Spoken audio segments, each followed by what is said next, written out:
big announcement on Raw. Becky Lynch had a big announcement, and she vacated the WWE Women's Championship because she just found out she was pregnant. So she is going to be gone, I don't know, possibly 12 to 18 months. I don't see Becky coming back until around maybe SummerSlam of next year, or maybe WrestleMania, depending how fast she decides to come back. Hey, look, on a personal note, congratulations to her.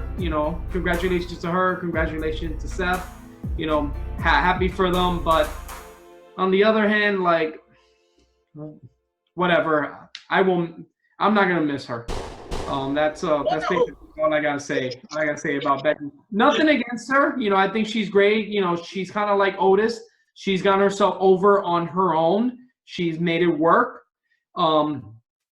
I'm just kind of like over her already, and I think this, the man gimmick, it just really needs to go. Hopefully, when she comes back, she's gonna have a different like style or get gimmick or something. But aside from that, congratulations. She's gonna go in, to parenthood. I'm happy for her. But yeah, that's how I feel about this whole situation on Becky.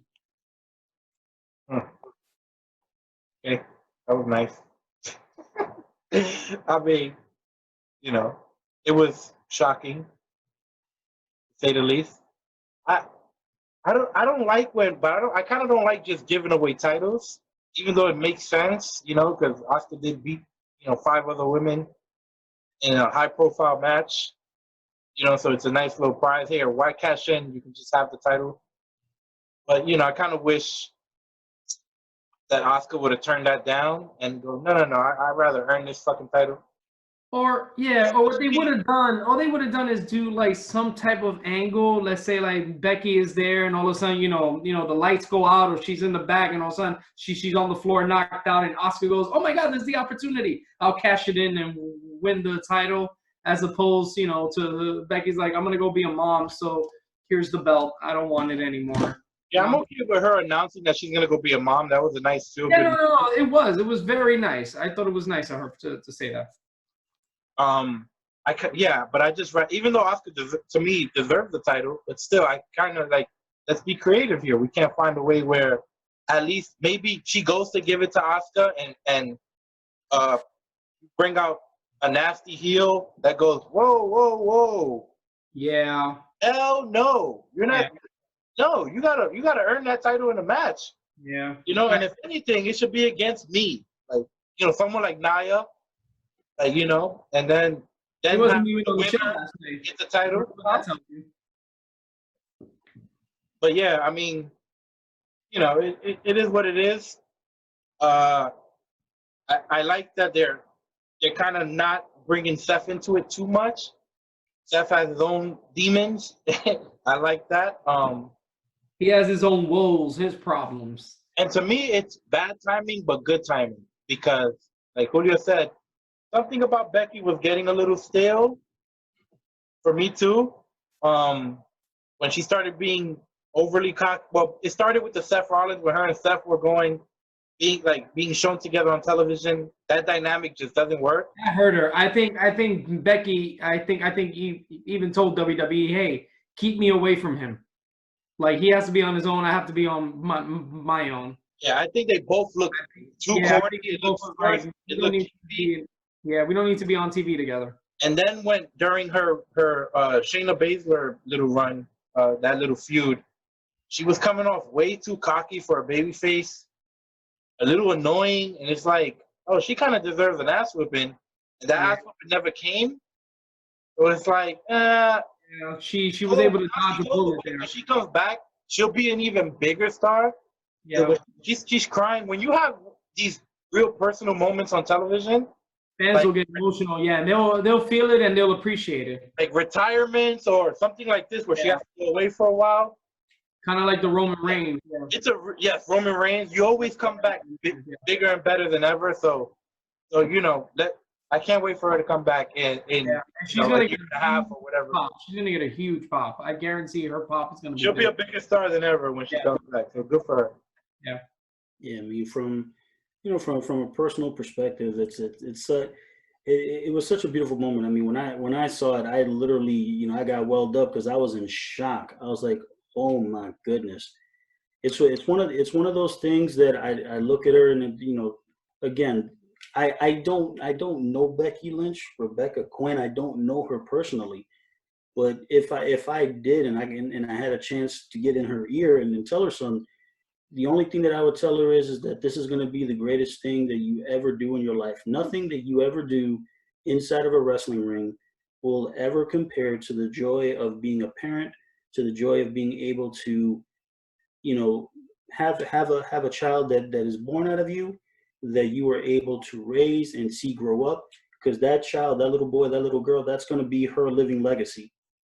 That's So how no matter what, I no agree. matter no matter what she does, even if on Monday Night Raw is the last time that we see Becky Lynch in WWE competing, let's just say that is her retirement. She, even if she were to come back, and I doubt that that's her retirement. I'm sure that she'll come back. She'll be gone for a while. She'll be gone for a while, and that's going to be good. I mean, it obviously, from a creative perspective, it leaves a gaping hole in the women's division, only because even though we might feel that her character may have been stale, and may have been kind of, getting a little stale. The thing about it is that she was pretty much, one of the top performers in the women's division, and on the Raw side, she was by far, the biggest star. Even if she may not have been the best technical wrestler or whatever have you, that's debatable. But she's going to be sorely missed, and I'm hoping that, having Asuka as the champion, obviously now with the reaction that she had, Asuka's now a babyface. The Kabuki, she is a babyface now. Like, that was babyface moment. Yeah, and I hope they understand that. That Asuka's a Everything babyface. about that was babyface. Yes. There was not a heel moment No. on Raw for Asuka. So I hope they understand. Let's keep this like this. She is now a babyface. It's fine. Now, she's red hot, and just run with it, man. Yeah, just run with it. I wouldn't even rush Shayna to go after her. I would take my time with that. Yeah. I would feed her opponents first, like Nia. You could feed her anybody on the roster right now, and then keep Shayna hot. I mean, this could have been one of the things too in the situation, just to answer Vic's earlier thing about, how he was a little disappointed that Asuka just took the title and, may not have done like what I call the Sting move, where, whenever they, when they wanted to give Sting the world title, when Rick Rude was hurt, he said, no, I need to wrestle. Well, what you could have done is, in a situation like this, is that even though she was Miss Money in the Bank, and technically she had an opportunity for the title, and she did beat the other 5 wrestlers, basically you can just bring back the other 5, have them work a match, and now they're all very well aware that the prize is the title. The title's now on the line. You don't do a Money in the Bank match. You can kind of do I don't know how, because fatal 4-way matches like that, I've never been a big fan of them, and I don't think you can do another ladder match type thing with those six workers. Just because I think that in the confines of the way that it was filmed for Money in the Bank, it kind of works. But if you put them in a more conventional match type situation, the Dana Brooks and the Carmellas of the world will, unfortunately, I think they'll get eaten up in a situation like that. Yeah, but they can do what they always do, or even do a tournament, the gauntlets or the gauntlet style. Yeah. I mean, Because Asuka earned her spot, and you can have the other 5 do the gauntlet. Like, they do that shit all the time in WWE now because it works so well for Kofi. I think that probably, in a situation like that, you could have easily done a tournament, and because the thing about it is that knowing that WWE needs to be able to fill time on their TV show, it would make sense to say Becky Lynch vacated the title. Asuka is the Money in the Bank winner, so she has the option to either compete in the tournament or not. She's the Money in the Bank winner. Whoever wins the tournament will probably have to deal with her next, but then that would be a heel thing for her to do. She wouldn't be a babyface in that situation. So there's a whole bunch of different options. Obviously, WWE chose this to give Asuka the title because I think that, that may have been, the plan all along. Like once this Money in the Bank match was set up, and I'm sure the WWE knew with some kind of anticipation that, hey, we've lost Becky Lynch. Becky Lynch is pregnant. She's not going to compete. She's not going to do anything physical in any way in our rings. Like that's not happening. So, what do? You obviously put the Money in the Bank, for the person who you think would be the best champion right now. And, I agree with both of you. Asuka's the best choice. Now she's a baby face, and now it's a matter of building her up. And what I mean by building her up is not like, oh, like she needs to be rehabbed. Not at all. She's totally ready. It's a matter now of putting her in those matches and inserting her in those matches to where now, that championship can have, that same level, that it could be perceived at the same level that when Becky Lynch was champion. Because even though Becky Lynch's matches may have not been 5-star matches, but the promos, the build up, and the character was so over that it made the title that much more important. Yeah. It made the title more important because Becky Lynch held it. So, like I said, I'm totally thrilled, and like I said, there's nothing that she'll ever do in her life that's going to be greater than being a mother. I could say that as a parent. There's nothing greater there's no greater joy that I have in my life than raising my little boy. And I hope that both she and Seth Rollins. I don't like using their stage names because this is real life. That her and Colby Lopez, the two of them, that they really understand the joy that this is going to bring into their lives. It's a wonderful thing. Nothing they'll ever do in their life in professional wrestling will ever match this. Look, ever since I first saw my son Julio back in 1991, I think it was, I've never been happier as a parent.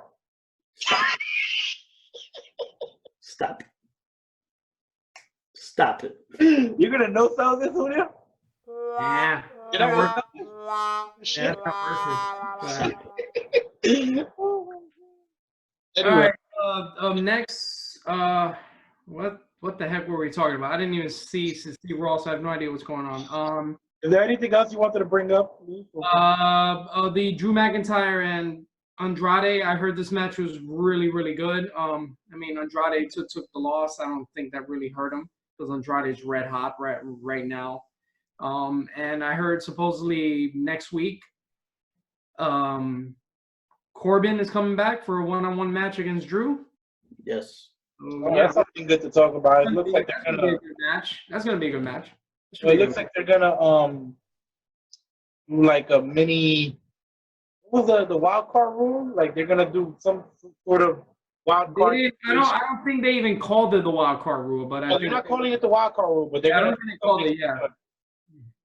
It's like, come on, guys. It's like, I get it. Times are hard right now. Yeah, they got a thin roster and a lot of hours to fill. You have enough talent. 500 damn people on the roster. They fired 100, so 400 people on the damn. You have 400 wrestlers, probably 350 wrestlers. Come on, what do you don't need everyone on the same show. But if you are gonna have people on the same show, but they can't even do this now, because I always say UFC does it the best. If they're in Mexico, you got 15 Mexicans fighting. If they're in Japan, it's all Asians fighting. Even if they're in certain parts of the country, if they have a big star from Minnesota, that person will be heavily featured. They can't do that now. It's almost ass backwards. They should probably. Right now is the worst time to end the split. They should probably end it when the fans get back. Well, this situation is probably born out of a couple of things. One is obviously WWE's roster looking pretty thin on top, and then having so many hours of TV time to fill.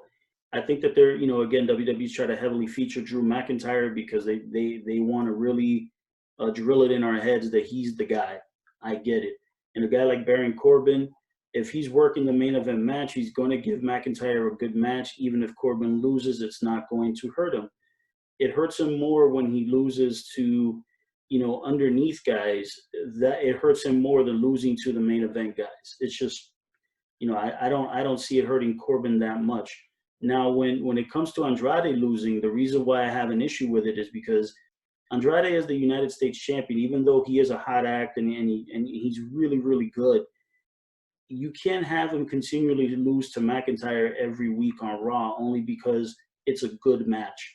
Because at some point, you're thinking to yourself, if you keep putting Andrade in that situation and having him lose to McIntyre, it can hurt Andrade because he's the United States champion. So then it's like when you want to put him in a U.S. title match against somebody else to where Andrade has to be the guy to help elevate, XYZ guy, it doesn't, he's not going to be as effective in being able to get that person over, only because if people are viewing the show every week, then they're going to be viewing him as the guy who's constantly losing to the WWE champion. I'm not a big fan of the champion versus champion matches for that reason. They need to be special, and you need to kind of keep it, keep them separated for as much as possible. So realistically, again, it's always going to be a good match. They have a story to tell from their NXT days. They already had that match, if not a week ago, 2 weeks ago. They had the match on Raw. No reason to do the match again. Be creative. McIntyre doesn't need to wrestle. He can just go out and cut a promo, and he'll be fine. He doesn't need to wrestle every week. I understand what they're trying to do. They could have easily just announced that Baron Corbin was going to come and wrestle McIntyre. McIntyre can cut a promo, and then you could get some underneath guy, trying to get cocky and get some shine on him. McIntyre hits him with the Claymore, and then he's done for the night. I don't think that Andrade needs to be the foil for him in that particular situation. Yeah, I completely agree. Andrade has main event potential, and whenever you have guys that obviously have main event potential, it's okay for them to lose to the champ, of course. It's okay. You can't do it all the time.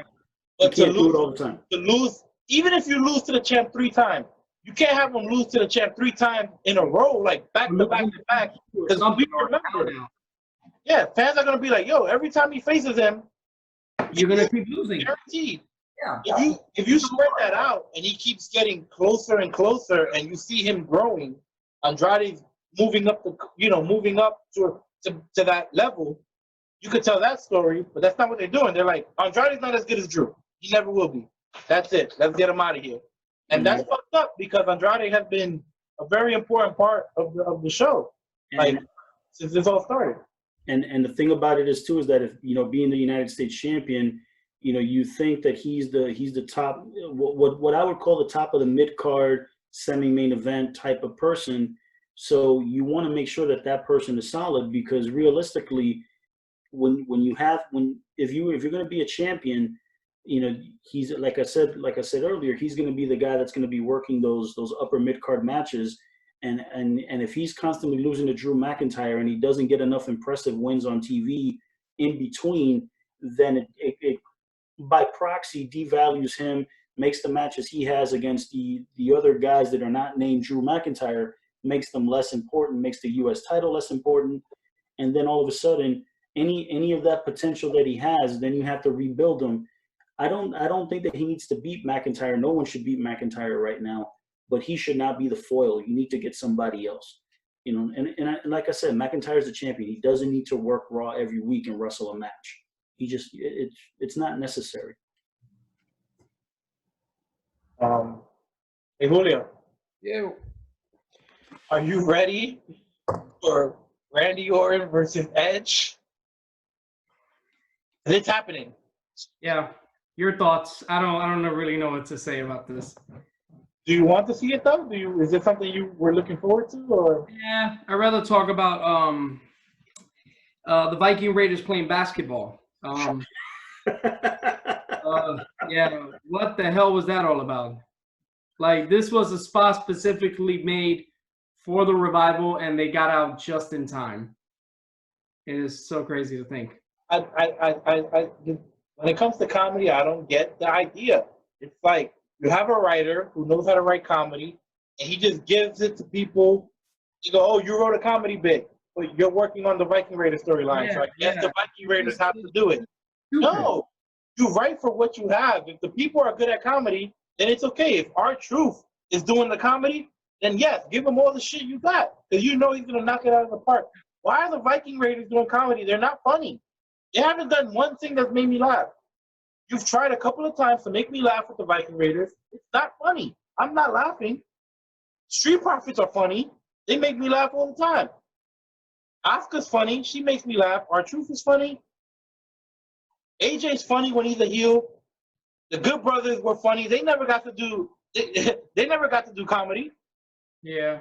Rarely they got to do comedy. They are good at comedy. You see them outside of the ring on podcasts or whatever, they are hilarious. They never got to do no freaking comedy. You got the Viking Raiders doing comedy. And it sucks. It's not good. It's not entertaining. No, this is one of those segments to where I look at it and I say that I'm laughing at the Viking Raiders. I'm not laughing with them. And I think that that's, there's a big difference there. I think that this is just one of those things to where with WWE, I just kind of say, man, listen, you need to know who's who on your roster. And understand this, the Street Profits are the tag team champions. And you're having them do these comedy bits. And although they can pull it off and they're entertaining and they're funny, again, if they're going to be these goofballs and you're going to then put them in situations with a team that when you look at them visually, they're not comedians. Just the visual presentation, those guys should be badass monsters, and they're just looked at and just like, oh, you're putting them in a situation to where they lose a basketball game. I think the score was like 74-2. And then afterwards they say, oh yeah, we had a secret, we let you win. And then all of a sudden now, you have the incarnation of Steph Curry and Michael Jordan, being the Viking Raiders. It's like, no, it's just ridiculous. And like I said, this is the type of storyline that, again, this needs to be more traditional pro wrestling storytelling in terms of, again, you can have them wrestle each other, babyface versus babyface match. Viking Raiders think they're better. Street Profits beat them. Viking Raiders, go crazy. They lay them out, and then you just continue the storyline that way. This segment was just meh. Like I said, they're just trying to fill time. But man, oh man, this was not good. This was not good at all. Could have easily did it with somebody else. I would never understand. Maybe they are funny backstage. I don't know, but it's just once they did karaoke, you should have known. And look, what I told you, they beat the Street Profits. Street Profits look more like losers because they're losing to these non-funny fake Vikings. That's what they are. They're fake Vikings who are now trying to be funny, and it's not working. And now they're continuing with the comedy, and now you're probably going to beat the Street Profits again eventually. And now both teams look like losers in my eyes. Yeah, it's just, listen, it's a bad spot for all four guys because in all honesty, none of them get over. Nobody gets over. I mean, listen, the Street Profits, when they were trying, WWE was presenting them and they were having them on TV every week and not wrestling. When they did that whole skit that was imitating the Saturday Night Live Weekend Update skit, that was hilarious. And I thought that was funny, but the thing is that Ford and Dawkins can pull it off, and they're both funny and they're both entertaining. And I was like, this is brilliant. It's whatever, 3 minutes, 4 minutes, whatever it was, but it was funny, and it works for them. With the Viking Raiders, that's not who they are. And again, this is, this is the one issue I have with WWE is that they try so hard to give everybody a personality, and I'm kind of like, not everybody has to be able to verbalize or be, sometimes people just need to smash people through. And if you were to do that with the Viking Raiders, it's believable. Because Hanson and Rowe, they're both big, strong, tough guys. If they just smash everybody over, just have them do that. And like I said, you lay out the Street Profits. Give the Street Profits a reason to fight. Give them a reason to want to fight and get serious. Dude, this is just booking. This is just booking. Bass backwards. It's not good. It's not good. It's bad.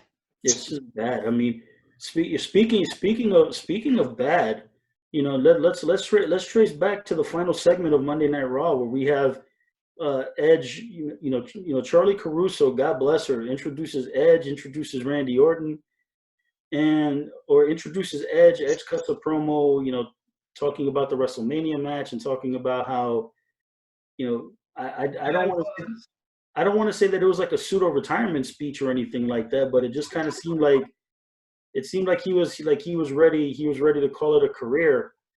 And Orton comes out and he wanted to shake his, just congratulate him and shake his hand. He does it.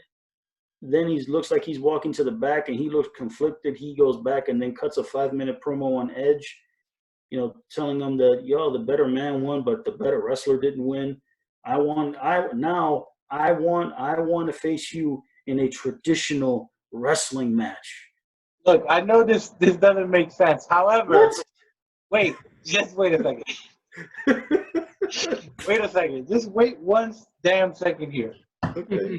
This is yes, they're doing it backwards, and it's never good. But at least it's different that they're doing it backwards. They started with the most difficult match, and now they're gonna work a regular match. But at least they made an effort to tell that story.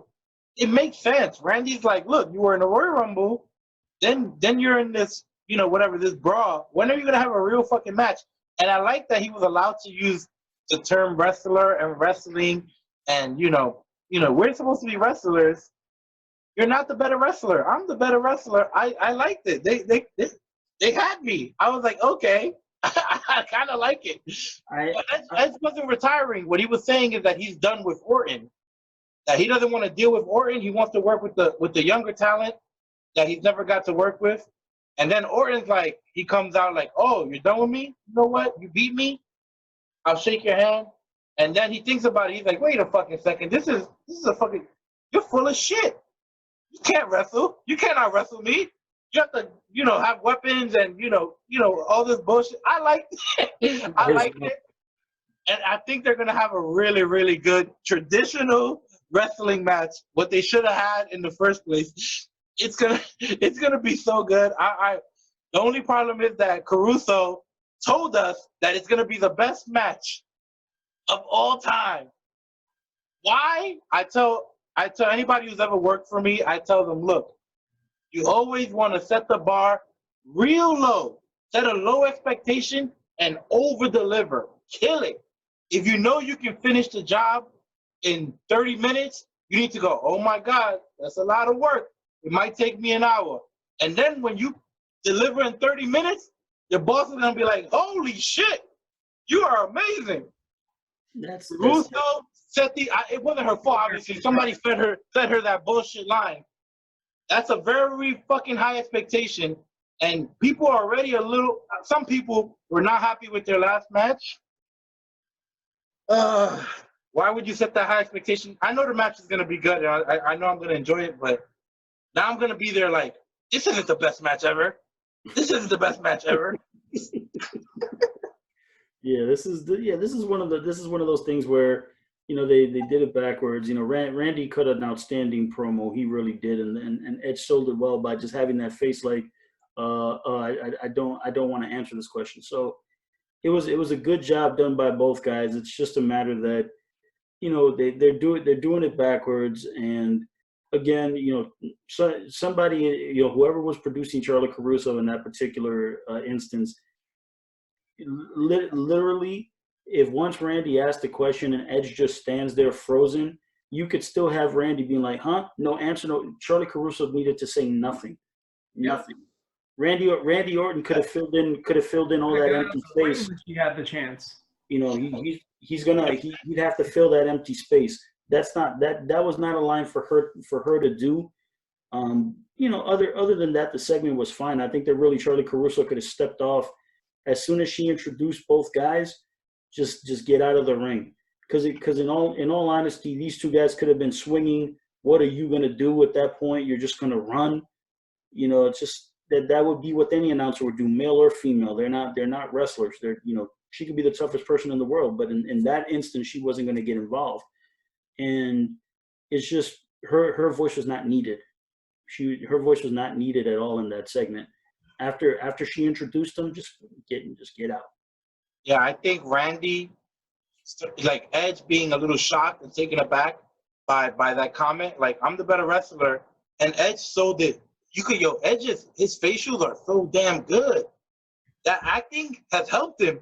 Doing Vikings for how many years, for how many seasons, I don't know, but it helped him because his eyes really told that story. Like he had doubt. He was like, "Wait, can I out wrestle Randy Orton?" Like, he told that. I saw it. I felt that. No, it's well done. How good of an ending would it have been if Edge is in shock and can't answer the question, and Randy's frustrated? Hello, answer me. Then cut it. Boom. Let's go. You'll get your answer some other time because Edge don't know what the fuck to say. And then that's where you can have Charlie Caruso interview Edge the following week and then try to get an answer out of him and just milk it. Basically have Edge just, milk it for a while. But at least they're gonna make up for the WrestleMania match. Even though Lou liked it. I enjoyed it. I need them to make it up, goddamn. Okay. I think you're saying they need to make it up because they'll be batting 500 with you. If they get another good match, they're batting 1,000 with me. So it's all good. It's a matter of perspective. That's right. Let's hope so. Let's hope this match delivers. It will. I got no doubt about it. Will it happen at Backlash? That's the question, or is it gonna happen on Raw? I hope not Raw. No, definitely not Raw. Do exactly what you did last time. Take your time with it. Let's take our time. Let's cut a few more promos. Have some one-on-one sit-down interview, especially with Edge, who needs to give us an answer. Yeah, this isn't something that this is not a match that WWE has to put on anytime soon. This is something that you can milk for a good long time because realistically, how many more times can these guys work with each other? How many more times can they wrestle against one another? After a certain point, you may get this match and maybe one more, but at some point, there has to be some finality to it because both guys need to move on from each other because these are two top level main event guys that can spread out and then help other younger talents be able to become main eventers. They're not going to be able to do that if they keep wrestling against each other. So there has to be some finality to it. It's okay for Orton to have these long feuds because he's a full-time guy for the most part. He's probably there 85% of the time, 90% of the time, and he's doing something interesting, which is always good when Orton's doing something interesting because when he's a little bored, the work is just not as good. Understood. It's good, but Edge, you don't have that many. I doubt he's willing to work another 30 matches. He probably has 10 matches in him, or maybe he has more. But in my eyes, he probably has like 10 matches. He'll probably do 3 a year, for 3 years or something like that. Yeah. And we need to get him to help some of these young guys out. Yeah, that's not going to happen if he's always working with Orton. So I think that this wrestling match will be a match that Orton will win. He'll win the traditional match, and then they'll get some kind of a blow off, which more than likely will be like a Hell in a Cell or some type of or a ladder match or some kind of crazy stipulation match, and then whoever wins close out the rivalry and then split these guys off.